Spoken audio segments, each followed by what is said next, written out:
Assalamualaikum, dear students. I am your English teacher for class 9. Now open your books, page number 26, chapter Shah Abdul Latif Bhitai. Early life and education. Shah Bhitai was born in 1689 AD 14 Safar 1102 AH in a small village called Hala Haveli, a few miles to the east of the present town of Bhirsha. Shah बिटाई 1689 ईस्वी 14 सफ़र 1102 हिजरी में एक छोटे से गांव हाला हवेली में पैदा हुए, जो भिटशाह के मौजूदा शहर से कुछ मील दूर मशरिक़ में है।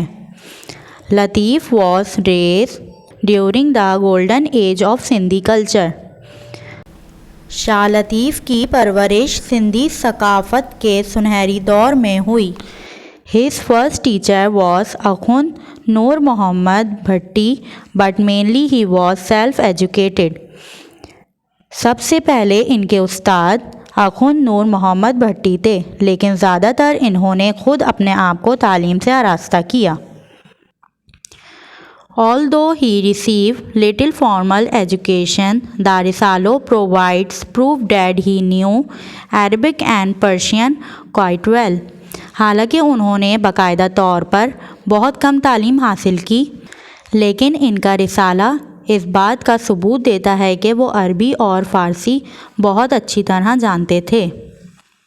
Various references in Shah Jo Risalo indicates that he had in-depth knowledge of the Holy Quran and the Hadith. Shah ने अपने रिसाले में कई हवाले दिए हैं कि इनको कुरान मजीद और हदीस का गहरा इल्म था। His poetic collections included the Masnavi of Maulana Jalaluddin Rumi and Shah Karim's poems. इनके शायराना ज़ख़ीरे में मौलाना जलालुद्दीन रूमी की मसनवी और शाह करीम की नज़में शामिल थीं। Youth young Latif had a very sensitive mind. नौजवान लतीफ़ एक हसास जहन के मालिक थे। While he was only a boy, he started composing poetry. छोटी उम्र में ही उन्होंने शायरी लिखना शुरू कर दी थी। His admiration for the beauty of nature filled his heart with the love of God. कुदरती मनाजिर से लगाव ने उनके दिल को खुदा की मोहब्बत से भर दिया। In 1713, the Sufi poet married with बीबी सईदा बेगम। 1713 ईस्वी में इस सूफ़ी शायर की शादी बीबी सईदा बेगम से हुई। His wife died at an early age before she could have any children. बच्चों की पैदाइश से पहले कम उम्र में ही इनकी बीवी इंतकाल कर गईं। However, Shah never married again. Shah ने दोबारा शादी नहीं की। His heart turned more and more towards religion and devotion, and he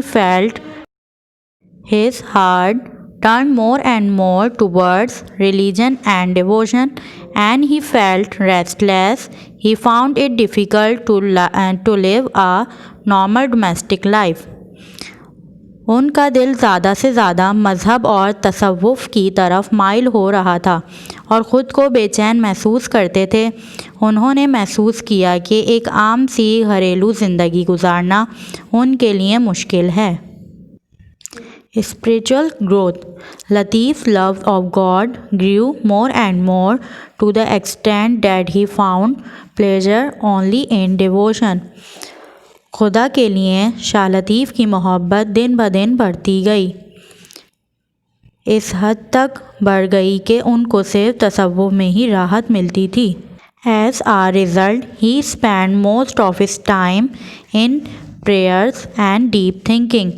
इसका नतीजा ये हुआ कि आप अपना ज़्यादातर वक्त इबादतों और गौर व फ़िक्र में गुजारते थे। His spiritual power grew stronger with prayers and devotion, so much so that people began to be attracted towards him. इबादतों और तसव्वुफ़ से आपकी रूहानी क़ुव्वत इतनी बढ़ी कि लोग आपकी तरफ माइल होने लगे। Anyone who came to him was strongly impressed by his gently ways and his followers increased day by day. आपके पास जो भी होता आपके शफीक रवैये से बहुत मुतासिर होता और आपके पैरोकारों की तादाद में दिन ब दिन इजाफ़ा होता चला गया. Close to the mount on which Lal Latif came to live is a natural lake. वो टीला जिस पर लाल लतीफ़ रहने आए थे उसके करीब एक कुदरती झील थी. His poetic nature loved the calm atmosphere. उनकी शायराना फितरत पुरसुकून माहौल को पसंद करती थी. He would spend much of his time sitting on the bank of his lake. वो अपना ज़्यादातर वक्त झील के किनारे बैठकर गुजार देते थे. As he sat there, he prayed to God and sometimes composed verses in his praise. जब वो वहाँ बैठे होते तो खुदा की इबादत करते और कभी कभी उसकी सना में अशआर लिखते. Death and Remembrance. Lal Latif died in 1752 on the mount where he had lived. लाल लतीफ़ का इंतकाल 1792 ईस्वी में उसी टीले पर हुआ जहाँ वो रहते थे. He was buried on the same mount. उनको उसी टीले पर ही दफन किया गया. It is said that one day he ordered the musicians to play music. कहा जाता है कि एक दिन उन्होंने मौसीकारों को मौसीकी बजाने का हुक्म दिया. They played continuously for 3 days. वो 3 दिन तक मुसलसल बजाते रहे. When they stopped playing, they found the poet dead. जब उन्होंने बजाना बंद किया तो उन्हें शायर मुर्दा मिला. A famous king of Sindh, Ghulam Shah कल्होरो, was so devoted to him that he built a grand mausoleum over his grave. Sindh के मशहूर बादशाह गुलाम शाह कल्होरो आपकी इतने अकीदतमंद थे कि उसने आपकी कब्र पर एक आलीशान मकबरा तामीर करवा दिया. The lovely white dome of the shrine represents the purity and dignity of लतीफ़. मज़ार का खूबसूरत सफ़ेद गुंबद शाह लतीफ़ की पाकीज़गी और वक़ार को ज़ाहिर करता है. His devotees collected his poetry and this collection is called the Risalo of Shah Abdul Latif. उनके अकीदतमंदों ने आपकी शायरी को जमा किया और इस मजमूए को शाह अब्दुल लतीफ़ का रिसाला कहा जाता है. Every year the devotees celebrate his Urs, which commences on 14 Safar and lasts for 3 days. हर साल आपके अकीदतमंद आपका उर्स मनाते हैं जो 14 सफ़र को शुरू होता है और 3 दिन तक जारी रहता है. Shah Latif poetry. Shah Abdul Latif was a sensitive, gentle and kind soul. Shah Abdul Latif एक हसास, नरम और रहमदिल इंसान थे. He was a Sufi in the true sense of the word. वो सही मायनों में एक सूफ़ी थे. The word Latif literally means fine, delicate, tender, elegant and light. लफ्ज़ लतीफ़ के लग़वी मायने हैं बारीक, नाजुक, नरम, पुरवकार और हल्का. This meaning is truly reflected in both his poetry and his personality. ये मायने सही मायनों में उनकी शायरी और शख्सियत में झलकते हैं.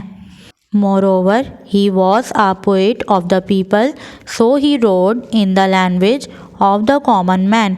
अलावा अज़ीम वो अवामी शायर थे, इसीलिए उन्होंने एक आम इंसान की ज़बान में शायरी लिखी. In his poems, he writes mainly about Sindh and his neighboring region. अपनी नज़मों में वो ज़्यादातर सिंध और उनके आसपास इलाकों के बारे में लिखते हैं. However, he also mentions distant cities such as Istanbul and Samarkand and also talks about Sindhi sailors Samundi, their navigation techniques and their voyages as far as the Malabar coast, Sri Lanka and the island of Java. अलावा जी वो दूर दराज शहरों जैसा कि Istanbul और समरकंद का जिक्र भी करते हैं, और वो सिंधी मल्लाहों, समुंदी, उनकी जहाज़ रानी की टेक्निक और मालाबार के साहिल, श्रीलंका और जावा के जज़ायर तक उनके सफ़र की बात भी करते हैं। Here is the translation of one such verse. यहाँ उनके एक ऐसे ही शेर का तर्जुमा दिया जा रहा है। Clouds return and once again it rains. बादल वापस आते हैं और एक बार फिर बारिश होती है। Lightning flashes from all sides and with it some go to Istanbul, others turn to the west. हर तरफ बिजली चमकती है और इसके साथ कुछ इस्तांबुल जाते हैं, दूसरे मगरिब का रुख करते हैं। Some shine bright over China and others take care of Samarkand. कुछ चीन में ज़ोरों शोर से चमकते हैं और कुछ समरकंद का ख्याल करते हैं। Some wander to Rome, to Kabul and Kandahar. Some lie on Delhi, Deccan, thundering over my beloved Allah. May you always make sin a land of abundance. My beloved Allah, may you make prosperous the whole universe. कुछ रोम, काबुल और कंधार का रुख करते हैं, कुछ दिल्ली, दक्कन में बैठे हैं। गर्ज ख़त्म होती है, मेरे प्यारे अल्लाह, सिंध की सरज़मीन को हमेशा खुशहाली अता करना। मेरे प्यारे अल्लाह, पूरी कायनात को खुशहाल बना दे। शाह अब्दुल लतीफ़ बिटाई सुरसरंग शाह जोरिसालो। शाह अब्दुल लतीफ़ बिटाई सुरसरंग Shah जोरिसाला। His collected poems have been compiled in Shah Jorisalo, which has been translated into English, Urdu and other languages. उनकी जमाशुदा नज़में शाह जो रिसाले में मुरत्तब की गई हैं, जिसका तर्जुमा अंग्रेज़ी, उर्दू और दीगर ज़बानों में हो चुका है। His spiritual and mystic poetry carries a message of love. His spiritual and mystic poetry carries a message of love, which makes it universal and acceptable to the entire human race. उनकी रूहानी और दरवेशाना शायरी मोहब्बत का पैगाम लिए हुए हैं, जो उसे आलमगीर और पूरी इंसानी नस्ल के लिए काबिल कबूल बनाती है। शाह अब्दुल लतीफ़ बिटाई is and always will remembered for his great poetry with love and reverence. Shah Abdul लतीफ़ बिटाई को उनकी अजीम शायरी के बाइस अक़ीदत व एहतराम से याद किया जाता है और हमेशा याद किया जाता रहेगा। Now note down your homework. Question number 1. Narrate different key aspects of Shah Abdul Latif. Question number 7. What do you know about the early life of Shah Abdul Latif? Question number 8. What is the educational background of Shah Abdul Latif? Question number 9. Write few lines about youth of Shah Abdul Latif. This is the end of today's lecture. Learn these questions and do in your English text copy. Thank you. Allah Hafiz.